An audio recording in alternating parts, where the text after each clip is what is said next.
kubuuza tiimu eyatadde ebifaananyi yakkiriza bakita succumbing to pressure yasuccumbing to pressure y'aba social media in-laws awo tuba tutandikira oba mulamu oba mufu ddala abaatadde ebifaananyi mwakkiriza okukkakkana eri pressure y'abaana ba social media naye nga ze yabadde intention. It looks intentional. Singa twasigadde ku kifaananyi kiri. By the way, wolaba nti ne ka video kavuddeyo. Yeah. Omanyi mu byonna nga tunagendayo omanyi ensi eyina engeri gyefudde ne gyeyonoonese and we even get forced okwogera ku bintu ebitandyogeddwako.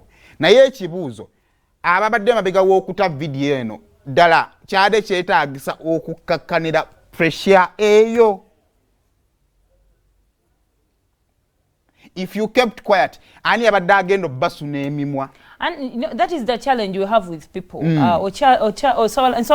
Nze goli yange sema oyinza okuba ya butalaga kifaananyi gwe butalaga social media abaana bo na mukyalawo. Kati because eno bagamba Saima ali single and it's not something kyagalo debatingako. Kati wonkyazanze hafi mu bwasamirivu bwange nenjagala okuprovinga abantu. Ne kuba ekifaananyi kyo ng'okyazizeewo ne wabaana bo ne mukyalawo n'ekiteeka ku social media. Nze muli nnyinza okuba nga si ggwe gwe njagala oprotectinga but njagala mbalageko nze nga mukwano gwa Seimo timwali mugamba ki. Bw'olaba because I mean bana abantu bine ebintu babiraba babiwulira. Of course social media kwebali. Yes. No kininyanga kukera ku makya n'ompaatiikako eggambo ly'ompaatiiseeko. Okuvaawo kw'omukulu ono tekuyinayo we kunyenyiza ku ntebe ya mukulembeze w'eggwanga. Yeah. Tekuyinayo yadde. Kati webanga waliwo ebigambo ebiri ku social media ebigambibwa nti omukulu Katonda yamuyita. Nidi y'okuvaayo okufulumya ebifaananyi yaki kubanga waba mulamu. Era olunaku lumu agenda kuvaayo alabikenga muki mulamu. Kati okuvaayo okufulumya bu video n'ebifaananyi kitegeeza nti muba mukkakkanidde pressure y'abaana badde bamubikka nti mujjo mufu. Ekyo yiwuni yange nasoose okulaba. Wabula ebirala ebituufu ebiriwo nti kyo ekyamazima over the weekend ebuziga waaliyo omukolo. Yeah. Era ebituufu nti nno omukolo gwaliko security yali y'amaanyi. Kati question marks we ziyinza okubeera omukolo gwali gwaki. Ekyo kyekiriwo. Ekyokubiri waliwo ebifaananyi bino essaati eyo ogiraba eringa etali ya checked. Ekyamazima waliwo video ezinyanga eziringa ebbiri. Bw'oziwa obudde ne weetegereza. Zinga video eziringa ebbiri. Bw'olaba video eno then ne mu video endala mwayimirira ng'ayogera ziringanga ebbiri. Then waliwo akafaananyi akalala akafulumizibwa. Ng'omukulu olabanga omutonomu ate wano mu video olabanga omunene. Naye byonna my question is kyekyade kyetaagisa okuleeta video.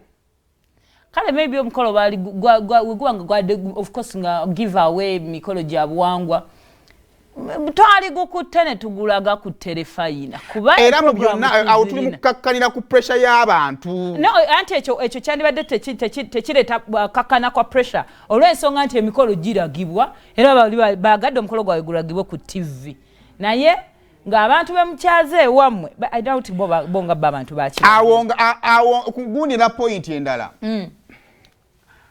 Wabwana nenjogera egamba nti ebitalina makulu temubiwa maki makulu.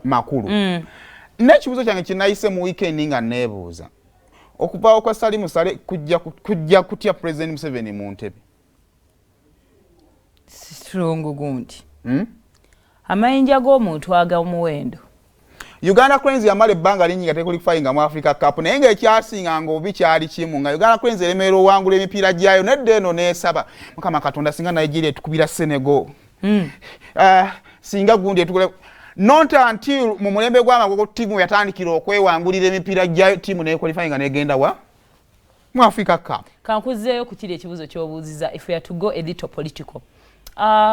Ojjukira ebiseera ebyo we bakwata Nubian Lee ne bakwata Eddie Mutwe n'abantu awo abalala betulowooza nti balinga abantu ab'amaanyi. Sema waliwo omuntu gwasobola okujjako noga mpedde nekimugirako wa kukulembeze n'abuvaako ati awo enjagala awo. And that is now the logic behind gotasobola kumanya oba gotasobola kuddaano kudiscussinga ku TV.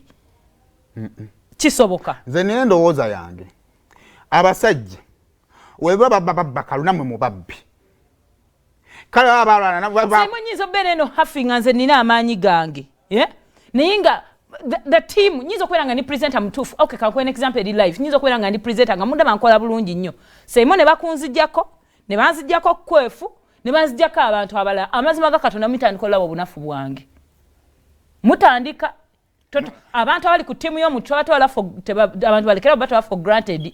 Nze ndabanga ekikolwa ekyobunafu n'obutiitiizi mukulema owangula abalamu ne mutandika okuza Katonda abatte olumu naye Katonda maliriza nga gy'olina. Nze ndabanga ekyobunafu era ndabanga ekitalina kikigattako. Sitting here to discuss people's death naye waliwo omuntu olemerera nobikwasa nakati awo bokkiriza ate lwaki kati ensi yonna mbanga abetwalanga abo opposition nga muzze ku side emu nga omusajja abalemye obuwangwa kati nga mukusaba bonna baffe nga ekitegeezayo out of all options kakati muli muzze ku kisemberayo ddala nga twali mukulayira.